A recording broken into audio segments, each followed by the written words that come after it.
How's it going, ladies and gentlemen? Love it in Diecast. Love it or hate it. We do have some more cartoon stuff on today, but I'm assuming if you clicked on the video, you might be interested in seeing it. This is Lowriders Series number 3, and they do have a new little gimmick thing in there. For, I don't know exactly what it is. Can't find my little box cutter blade right now, so we're just going to use scissors. Typically, we will open chases. I did get a chase once in a cartoon set not that long ago. So unfortunately these chases are a little bit too expensive to crack, but I doubt that I'll get a chase in this particular mix. Lightning can't strike twice, at least I don't think it can. So we'll go ahead and get into this gigantic box. So first one right here is going to be our 87 Buick Regal. This is number 8. The card art looks pretty cool. It looks like it's like lava coming out of the bottom of that. It looks super cool. Packaging always looks fantastic. Looks really cool. That is the new little gimmick, new little hopper chassis there. So we'll see how that works when we crack this guy open. But that is number 8. So starting from the back. Very cool color combination on this one. 62 Chevy Impala. This one in white and pink. This one also has the hopper chassis. Now, not all of these are going to have that hopper accessory, I don't believe. Or maybe they all might. I'm not exactly sure, but we're going to find out. I think maybe they all will. They might all have it. I might be preemptively striking that one. 59 Chevy Impala. This would be, I think this might be the chase if there was a chase. Obviously, this one is not a chase, but pretty cool anyways. Too bad we didn't get no chases, but again, happy we didn't get a chase personally. 59 Chevy Impala. This one in basically gold on gold, with a yellow light in there. Does have a hopper chassis as well. So I'm pretty sure all these are going to have hopper chassis. So we'll get these out first, and then we will crack them. 85 Cadillac Fleetwood Coupe. That is a new casting. That is a brand spanking new casting. We have not seen that casting before. So 85 Cadillac Fleetwood Coupe. It's got some wood, looks like wood paneling on the side, but it's pinstriping. Looks pretty cool. Number 5, so 3, 4, 5, 8. 67 Chevy Impala, this one in gold and purple, looking very fancy. Of course, gold lights for this one. It is a number 2. Slide the box back a little bit so we can get our number 2 down there. The 78 Ford Thunderbird, that is also a new casting. So new casting for this guy. I really like that car, like as a diecast. The real car in real life is ugly, super ugly, but as a diecast, I really like it. So we'll see how this one fares when we get it cracked open. So we'll put that one back in order for number 6. The 64 Chevy Impala. Man, this box is huge. 64 Chevy Impala. Sorry about the glare there. This one green on gold. So a lot of gold in this mix. Number 7 on this particular guy. So let's make some space over here as I destroy the studio. I'm pretty good at doing that. You guys know that. So there we go. Get those in order. And the very last one in the mix, going to be your 75 Chevy Impala number 1. This one is blue on blue. That one looks pretty cool. Really do like the details. There is the card art on the back. Looks pretty good. Does show how to use the little hopper chassis. So we'll see how that actually works in practice. There is the barcode should you need the deets. I did buy this set obviously as a sealed case. It was $100 shipped for the entire case. So a little bit more than $10 per car, which is not bad because they retail for, I think, $11 in the stores. So let's go ahead and get started with number 1, 75 Chevy Impala. These are, of course, battery operated. So nothing new with that. Again, we're on series number 3, so been a little bit. We're kind of familiar with these. This one's in there a little bit good. So we'll get our hopper chassis out there. Instructions inside, it says. And then, of course, if you want to, you can pop out this little panel here on the bottom. Super tight in there. It says instructions inside. But if you flip it over, it's a little meter. It's a little meter so that it could tell you how high your car's hopping, which is pretty cool. With like a little crowd behind there. That's actually kind of cool. So you see, the front suspension here is new. This is different from Series 1 and Series 2. It is spring-loaded, and it is a solid piece for the axle. Series 1 and Series 2 had separate axles for each side, so this one doesn't do the sideways motion. The rear one is exactly the same, but the front one is spring-loaded, so those will always be that way. You can see the spring in there, little spring way down in there. But very interesting. This one is a blue color. There is the blue color that lights up. It doesn't light up very bright. The studio is very bright. The studio is designed to be bright, so I do apologize for that. So you'll take your little hopper piece right here, and you're going to put it on the back, presumably on the axle maybe. I'll put it, see if I can figure this out without using the instructions, but I don't think I'm going to be able to do that.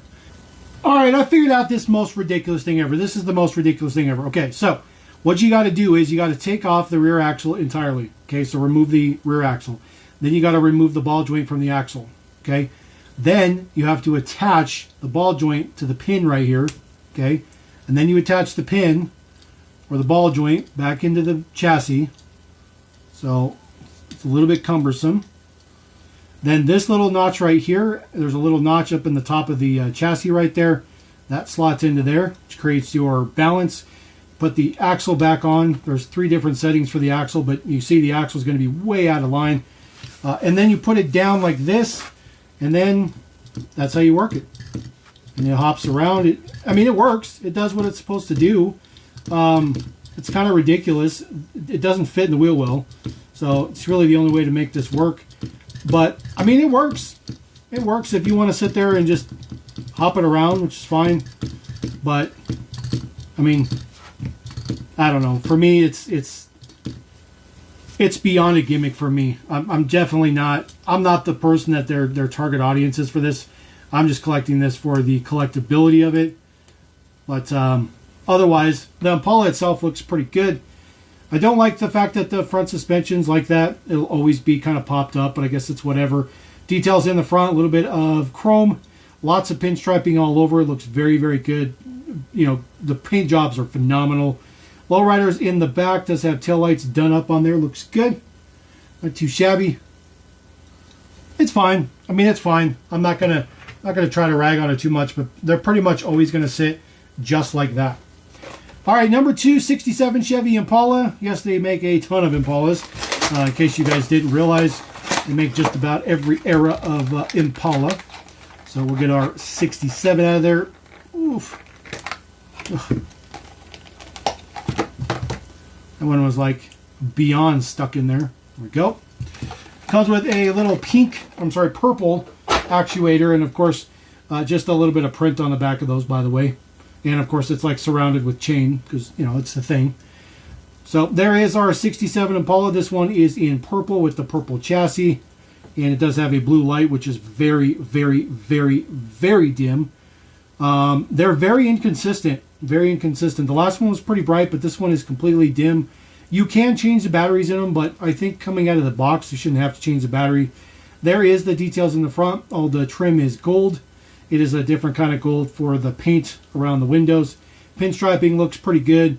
Lowriders in the back window. It's going to be, you know, on every single one of them, but I think it looks good. A little bit of print for the taillights in there, but it's kind of interesting. I don't know how I really like this set. To be honest with you, this set's not really starting off very good for me personally. I think Series 1 and Series 2 was a lot better starting out. I'm going to go with my studio, tearing out the studio. Number 3, 62 Impala. This one in pearl white and pink.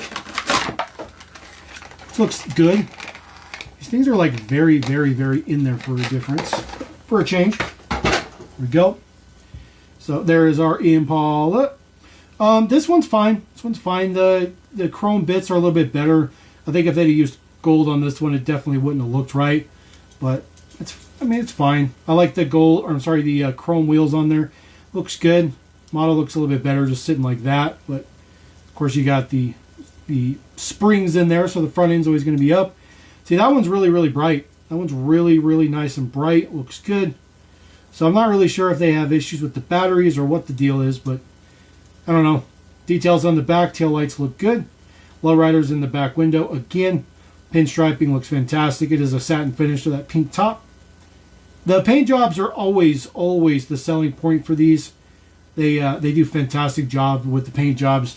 That's kind of what you pay for the most part. You're supposed to pay for quality and material and stuff like that, but you know, gimmicks are not what you're paying for. 59 Chevy Impala.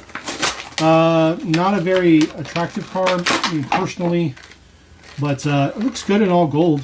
So we'll get this out of there. Yellow little bit. There we go. So there is our 59 Impala with, of course, the fins off the back. The gold print on the headlights is very interesting. Not really sure. There's like a different shade of gold on the headlights. Kind of hard to see, but there is a different shade of gold. I'm not really sure why they did that. You look at it from the front, it looks like a truck. It's definitely not a truck, but it looks like a truck. The Daytons look pretty good on this one. The knockoffs, those ones look really nice. The white walls look good. Pinstriping is fantastic as always. Details in the back window, details on the taillight prints as well.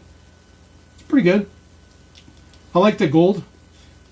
Man, I'm not sold on the whole suspension thing yet. The adjustable suspension was one thing, but the playable suspension that's something new. That's definitely something new. All right, number 5, 85 Cadillac Fleetwood Coupe brand spanking new casting right here. First time seeing this casting debuting right here in the Lurata series. This one should look okay as a tuned model. It's a big old boat in real life, so it should look okay as a tuned model. But there is the details on the side. Again, looks like wood paneling, but it's pinstriping. The side profile looks pretty good. It does have, of course, that vinyl section in the back. It is nice and wide, kind of tuned up, which looks good. Looks very, very appropriate from the front. I do like that. Looks better with the suspension collapsed on there. Definitely looks better from the side with the suspension like that as well. Details on the back. A little bit of chrome on there with the taillight prints done up. And then, of course, the back window print. This is like a deep, deep chocolate color. Looks really good. It's a really, really nice color. I'm really digging this one. It's better like that. You can just keep it like that. You'd have to take the spring out of there. There's actually 2 springs. There's 1 spring on each side. So interesting. You guys are going to have to sound off in the comments what you guys think about this set, because it's very interesting. 78 Ford Thunderbird. Brand spanking new casting right here for number 6. This car is an absolutely ugly, ugly car in real life, but I absolutely love collecting this Thunderbird in diecast form.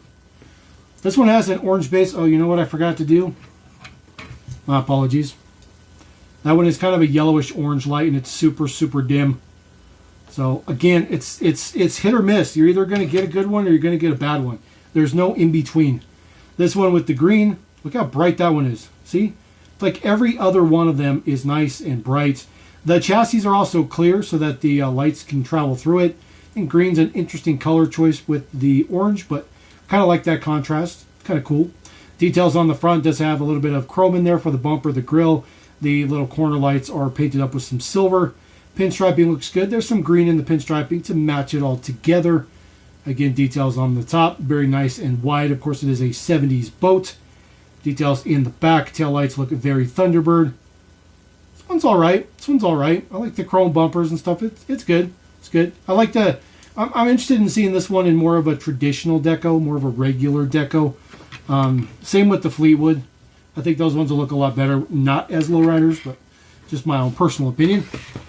64 Chevy Impala. This casting's been around since the beginning. So they've done about, I don't know, a dozen different versions of this casting. But this one is, of course, in lowriders. This is the 3rd lowrider we've seen in the lowrider series. It's been in each series so far. Gold trim on this one looks fine. The gold and green look good together. That green on green looks absolutely fantastic. The wheels look good. The light, there you go, pretty bright. If you directly stare into that LED, it's pretty bright. And then details on the back. Taillights done up, says lowriders on there as well. This one's fine. This one's fine. Again, that suspension's a little bit weird to me. But, I mean, it works. They'll bounce and stuff like that. They'll do what they're supposed to do. It's kind of cool. It's kind of cool. Not very cool, just kind of cool. I'll throw that up there. And then, of course, the last one is the first one we pulled out of the box. 87 Buick Regal. Looks like a lava. Looks like a volcano coming out of that car. Looks super cool. So, this one is unique in its kind of color deco compared to the rest. It also is the only one that has an orange actuator. So, get the orange actuator down there. There is our 87 Regal. It is a semi-metallic black, but it's got like red bits in it. Very, very cool. Kind of looks like cooled lava, I guess. Pinstriping on the top looks pretty good. Very intricate. Gold trim on the front. See, this car looks kind of propped up with the big, hydraulic lift in the front. This car just looks proper. Looks like it's supposed to be like that. Details from the side, again, the white walls are pretty straight, which is always good. Details in the back. Taillights are blacked out. Looks good. Lowrider's print is just in typical white, which is very uncommon. But this one's definitely different on its own. And, ooh, look at that. That one does not even work. It does not even freaking work. Look at that. So right out of the gate, you got to change the batteries. Unreal. Unreal. And MGA, you got to get the battery situation taken care of. This is ridiculous. I'm bummed out because that one should have been like just pure lava. Pure lava when you turn the light on. But there you go. It's pretty rare to have a quality issue like that from Cartoon. It's actually extremely rare to have that. I'm actually a little bit perturbed that happened. But, we've cut every single set. We've done every single release of every Cartoon to everything. So I can't really knock them on that. But anyways, there you go. That is Lowrider Series 3. Yes, it's a lot to unpack. It's not the greatest set, I'll be honest with you. And that is the most not user-friendly gimmick I think I've ever seen. But I think a lot of people might actually like that, shockingly. So drop a comment. Let me know what you think about that. If you want to see any other cartoon stuff, we've done all of it. Check out that playlist at the end. Catch you next time. LMD.